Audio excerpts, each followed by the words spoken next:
Hey there everybody, this is Lee with Creative2xmom, and today's video is going to be my top 5 resources for teaching your child how to read. Now, if you're a returning viewer, thank you so much for joining me. I know your time is valuable, and I try to produce videos that will bring quality to your home, your family, and your homeschool. So thank you for spending your time here with us.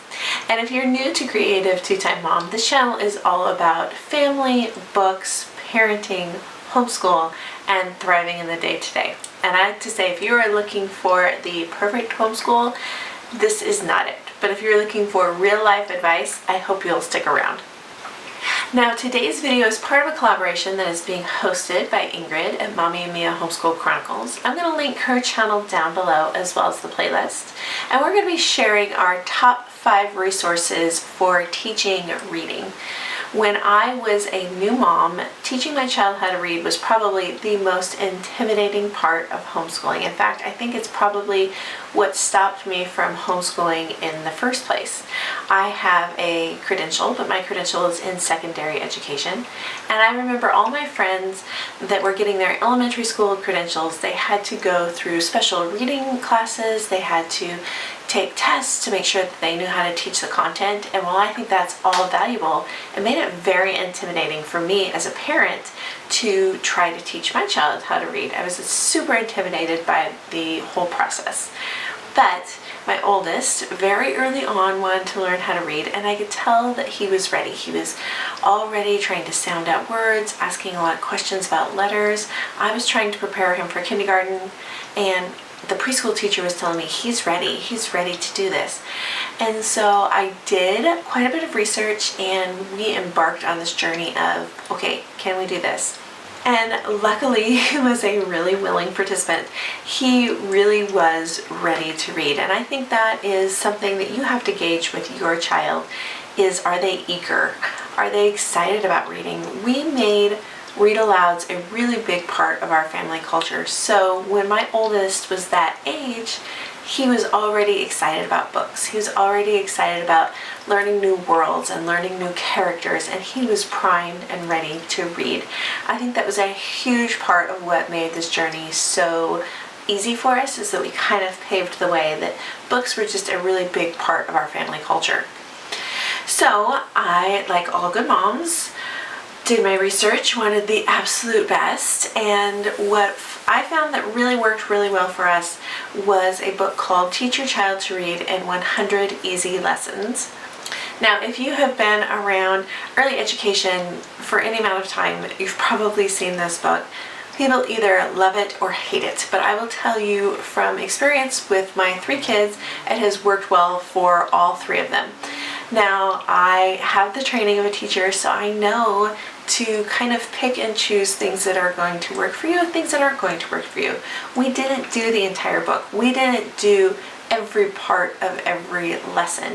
Sometimes we would break up a lesson into 2 halves if the kids were just tired that day. And I hardly ever did the writing aspect of it. Probably not till at least a third to a half through the book. We would continue with the reading lessons, and I would go back to the writing lessons. That's when they started to show interest in that. I didn't want to wear them out too soon, so we took it really, really slow. But this book for us was amazing. The lessons are laid out really, really simply, step by step. There is scripted cues for the parents, and of course, always adapting that.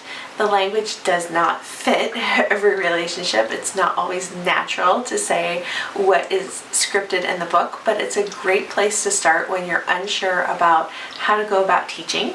And I felt like I got more and more comfortable as the lessons went along, and that I wasn't always reading the scripting anymore, that I got into the rhythm of it just as much as my kids did. So if you have no other resources available to you, that is one that I highly recommend. You can usually pick up a used copy pretty easily on eBay or at a used bookstore, and if not, check your local library. If you can't find it in any of those places, I feel like this book is a really great investment for any family, because for us it worked exceptionally well. My second resource is to pick up sight word flashcards from the Dollar Tree. You guys have seen this in my flashcards video, which I will link down below as well. I am a huge proponent of teaching to read phonetically, but there are some words that it is just easier. It helps get your child started quicker. It gives them the encouragement to keep going when they just have those sight words down. And I have found that the Dollar Tree flashcards are just as thorough. They're just as high quality of any others that you can find. They're a complete set and a really great value. So we had all the sight word flashcards from preschool on up through 3rd grade. We used those until the kids aged out of them. And as they were learning from the book and learning to sound out words, they also had this handful of sight words that just kind of accelerated their reading very quickly. My third resource is Bob Books, and I have to confess that we were actually able to get some of these from my children's preschool, and at first I wasn't sold on them. They're pretty basic, pretty almost a little bit boring, especially once you have a child that is kind of getting in the rhythm, but they're really good enforcement. I like that they rhymed. I like that there wasn't a lot of background distractions because they are very basic. I liked that they were pocket sized so the kids felt like they could sit down and pretty easily go through one and not be overwhelmed by a larger book. They can be kind of pricey, but I know that currently Costco has several of the sets on sale, and we found that we just went through the first couple of sets and my kids were already branching off to real books. So if all you can afford is the first 2 or 3 sets, I feel like it's a really great place to start. From Teacher Child to Bob Books, which I feel like go really well hand in hand. Then we worked on Dr. Seuss books, and a lot of these you can pick up at your local library or your local used bookstore. My kids loved them. Again, very basic. They have kind of the reading level of a kindergarten, 1st grade. They flow really quickly and they give you your kids that encouragement to keep going because they're a fast read. The pictures, once you go from that really basic illustrations of Bob Books into Dr. Seuss books, they're so vivid, and you have these imaginative characters which make it really fun for the kids. We had, oh gosh, probably a good 20 Dr. Seuss books in this house. My kids would just read and read and read. And then you can get some of the higher level ones like A Fly Went By, Summer is a higher level one. So starting with the really basic ones like He Bear, She Bear, 10 Apples up on top, even on up to some of these other books which I feel like are probably still a quick read. They're not chapter books, but the vocabulary is probably a high 1st grade, low 2nd grade level. They make a nice transition in there. So I always say go Bob Books and then go Dr. Seuss and you've got your bases covered. My final resource for teaching reading was Starfall, and we never paid for the paid prescription on the site. We just used their free resources. It was a fun reinforcement. My kids will ask for what we call video game time. If they read for so much every day, they get so much online time, and that's where I would always direct my preschoolers, kindergartners was to sites like Starfall. And there's fun games.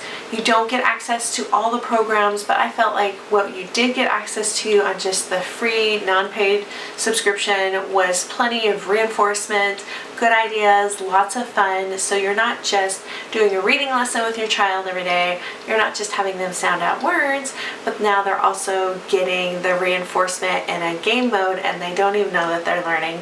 I remember there being one game where they would smash like the at sound with the beginning consonant or the N sound with the beginning consonant, and my kids loved that stuff. They thought that was so neat.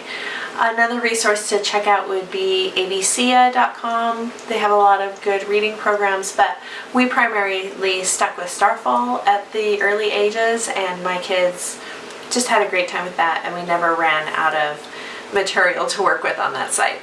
So that is my top 5 reading recommendations. It's pretty basic, very low financial investment, other than maybe the Bob books, which if you kind of look around, you can usually score a good deal on them, and the Dr. Seuss books you can get used, the reading workbook you can get used. So if you're looking to stay pretty financially low on your budget, I feel like those are all really good resources, and they've worked really well. All my kids learned to read either in preschool or very early kindergarten, and this is what we used. It was just really basic.